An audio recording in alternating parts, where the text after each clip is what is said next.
Dans cette vidéo, on va essayer de représenter le cosinus d'un angle aigu dans un graphique. Alors vous voyez ici qu'en partie droite de mon écran, j'ai tracé un tableau dans lequel j'ai reporté des mesures d'angle en degrés, de 10 à 80 degrés, de 10 en 10, et à chaque fois j'ai calculé le cosinus de l'angle en question.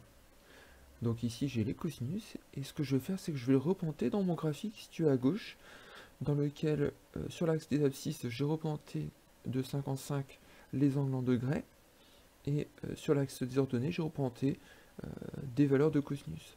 Alors j'ai mis entre 0 et 1, puisque je me rends compte que les valeurs des cosinus sont comprises entre 0 et 1. Alors on y va, je vais replanter le premier point de coordonnées 10 degrés en abscisse et 0,98 en ordonnée. Donc je vais créer ce point. J'obtiens le point A ici. Et puis de la même façon, je vais créer les points correspondant aux autres mesures. Et j'obtiens ces points ici. Je me rends compte que je retrouve bien la conclusion que j'avais trouvée lors de la toute première activité. C'est-à-dire que quand l'angle augmente, eh bien le cosinus, lui, il va diminuer. On avait bien trouvé ça lors de la première activité. De la même façon, si l'angle diminue, eh bien le cosinus augmente. Si je trace une courbe qui passe par les points qui ont été déjà tracés, voilà ce que j'obtiens. J'obtiens cette courbe rouge. Alors maintenant que j'ai cette courbe, je vais pouvoir essayer de l'utiliser pour déterminer graphiquement le cosinus d'un angle. Effectivement, ici, si je choisis par exemple un angle de 56,5 degrés, eh bien je peux dire, cet angle-là, pour avoir son cosinus, il va falloir que je dise, il est à peu près à cette hauteur-là.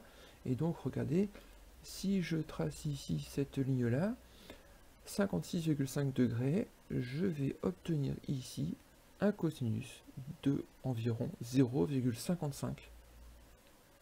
De la même façon, si je déplace mon point ici pour avoir par exemple un angle de 72,32 degrés, je vais pouvoir déterminer le cosinus en utilisant la courbe rouge qui a été tracée, et j'obtiens un cosinus d'environ 0,3. Alors c'est un tout petit peu plus que 0,3, on se rend compte que c'est juste au-dessus, mais on a une bonne valeur approchée. On peut aussi essayer de déterminer les antécédents de certains points, c'est-à-dire que je peux me donner une valeur d'un cosinus qui est égale à 0,46, par exemple, et essayer de déterminer quel angle a pour cosinus 0,46. Et bien pour ça, je vais faire comme on a appris à le faire, je vais chercher l'antécédent.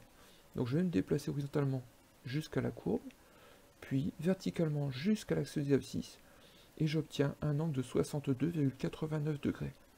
Je sais que si je prends le cosinus de 62,89 degrés, j'aurai environ 0,46. Je peux changer ici la valeur de mon cosinus, et si je prends un cosinus de 0,75, eh bien je me rends compte que j'ai un angle d'environ 41,19 degrés.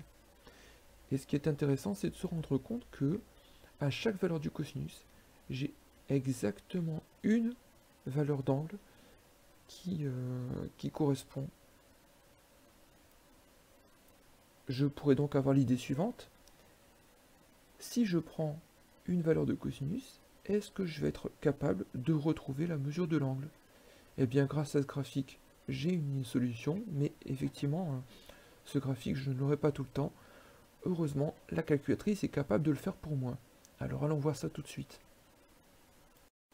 Voilà, j'ai récupéré ma calculatrice, et quand je regarde bien la touche cosinus, eh bien je vois qu'au-dessus, en jaune, il écrit ACOS, ACOS.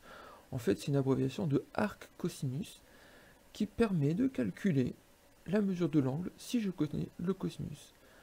Comme elle est écrite en jaune, il faut que j'appuie sur la touche Shift. Sur votre calculatrice Casio, ça sera la touche seconde.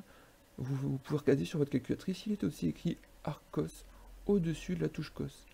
Et donc voilà ce que je vais faire Shift arc cos, et je vais mettre la valeur de mon cosinus. Par exemple, si le cosinus mesure 0,6, eh bien j'appuie sur Exe et je trouve un angle de 53,13 degrés environ.